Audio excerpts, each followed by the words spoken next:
And I'm joined now by the bipartisan duo pushing the Trump administration to release the Epstein files. Republican Congressman Tom Massie of Kentucky and Democratic Congressman Khanna of California. Congressman Massie, let me start with you. You are co-sponsoring this bill to force the release of these files. What does your bill do exactly, and why now? It would force a full release of the files. It has the force of law. It's not a subpoena. It's not a pretty please, would you release the files? It's the force of law. And it's got protections to redact victims' names and to prevent, release of child pornography. Why are we doing it now? Because it wasn't until now that I realized how insincere the people working on this were. I mean, they've told us all along that we were going to get these files, and then only recently did we find out they're not going to release the files. So, Congressman Khanna, let me ask you a really basic question on this. Why are Democrats suddenly interested in the Epstein case? I mean, did you ask the Biden Justice Department to release these files? It's not a sudden interest. Actually, the former chair, Elijah Cummings, had an investigation starting in 2019, and I have tweeted out supporting that back in 2019. We have been pushing for transparency. During the Biden administration, both in 2021 and 2024, the court ordered release of documents, but Donald Trump raised the stakes, and he did it in a way in the campaign that was justified. He said, look, when I get there, I'm going to release the files. Pam Bondi says there's a client list, and she says, no, it's just the files. She's going to release them. I didn't criticize them at all those first few months. But when they refused to release the files, when they said there's nothing more to see, that's when we said transparency demands the full release of the files. Yeah, and what is going on in the administration on this, Congressman Massie? I mean, they devoted, we talked earlier, about 1,000 FBI, DOJ personnel working on this, all this talk of releasing it, and then suddenly the president's out referring to it as a hoax and saying nobody cares. Well, I don't think it's a hoax at all. It's emblematic of the promise that President Trump brought with him to the White House, how he energized so many people who had checked out of the political system. He was going to be the guy who holds all the rich and powerful and politically connected people accountable, and that's why there's so much disappointment right now. I don't think the president himself is particularly implicated in these files. There have been some theories that that's the case, but I do think he has friends who may be embarrassed by the release of these files, and the release of these files may not implicate them. It may just be embarrassment, but for some reason, he's decided to do a 180 on this. Now, there was this story in the Wall Street Journal about a birthday message that the Journal reports that Trump wrote to Epstein for his 50th birthday, and it's part of a book of messages. Obviously, the president denies that he did this. He's suing the Wall Street Journal over it. But would you support something that Congressman Khanna has been calling for, which is pressing the estate of Jeffrey Epstein, subpoenaing the estate to turn that book over? Well, I think we should get a lot more than just the book. Let's get the financial records of the estate. Follow the money, as they say up here. We should look at the plea bargain, open that up, see what was the deal that was cut. I think there's a lot more than just that letter, but that letter is also sort of representative of something that's embarrassing but not illegal. Another reason why these files may be sealed and stay sealed.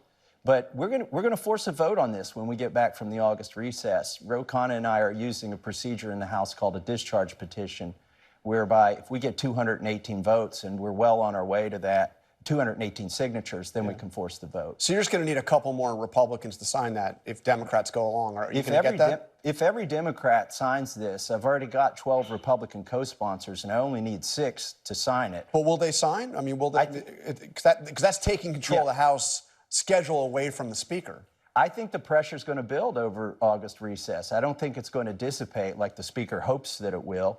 And if merely just half the people who've co-sponsored this legislation follow through and sign it, then it's going to come to the floor for a vote. So Congressman Khanna, we had this rather extraordinary visit to Florida of Todd Blanche to meet with Ghislaine Maxwell. Do you agree with those who say that she should testify, wanting her to testify before Congress?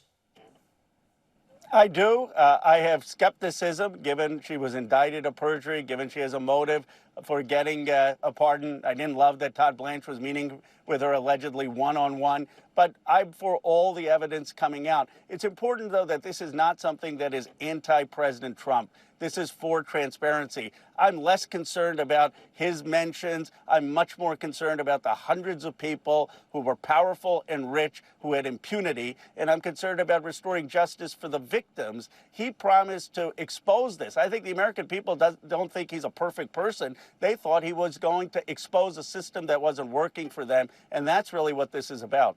What would be the reaction if he actually went through and did some form of clemency, granted some form of clemency to Ghislaine Maxwell? Congressman Khanna? Well, I think people would say, why is he doing that? And can we really believe Maxwell's testimony? I mean, I don't love the broad pardon power in the first place. I think it has been abused. I think at this point, though, what the American people desperately need is for all of the evidence and the files to come out so they can decide for themselves. So they're not relying on Maxwell. So they're not relying on even congressional committees. Let the American people decide. And how would you react to a pardon or a clemency? I don't think she deserves that or needs that. I mean, she's guilty of crimes, but it's hard to believe that she herself and Epstein did these crimes by themselves, right? Yeah. So it's time to find out who else was involved. And I agree with Roe here. The bank records don't lie. The documents don't lie. They don't change. The plea bargains that have been sealed don't lie. Let's release those. Before you go, I want to look at how Speaker Johnson has reacted to what you are doing on this, trying to force a vote to release the records. Here's just some of what Johnson said this week about you. I say Thomas Massie is the one trying to bite Republicans, okay? I'm not quite certain what his strategy is. I don't understand Thomas Massie's motivation. I really don't. I don't know how his mind works. I don't know what he's thinking. Thomas Massie could have brought his discharge petition any time over the last 4.5 years. Over the last 4 years of the Biden administration. And he also said, bless your heart. Yeah. So how do you respond to that? And he's making he's asking a variation of the question I asked Congressman Khanna. It's like, you know, why didn't you try to do this 4 years ago? Well, like Khanna said, you know, I've got evidence of tweets where I've been asking for these things before. The question is, why isn't Mike Johnson having this vote? Why did he send us home early? And he talks about political pain for Republicans as if by invoking transparency and inflicting pain. That should be very telling. What is painful about having this vote? I'll tell you what's politically going to be a liability is if we don't vote on this and we go into the midterms and everybody becomes, you know, they just check out because Republicans didn't keep their promise in Donald Trump. We'll lose the majority. By the way, they're also running $1.8 million of ads against me. Republicans are, yeah. for bringing measures like this to the floor. All right, Congressman Massie, Congressman Khanna, bipartisanship here on This Week. Thank you both very much.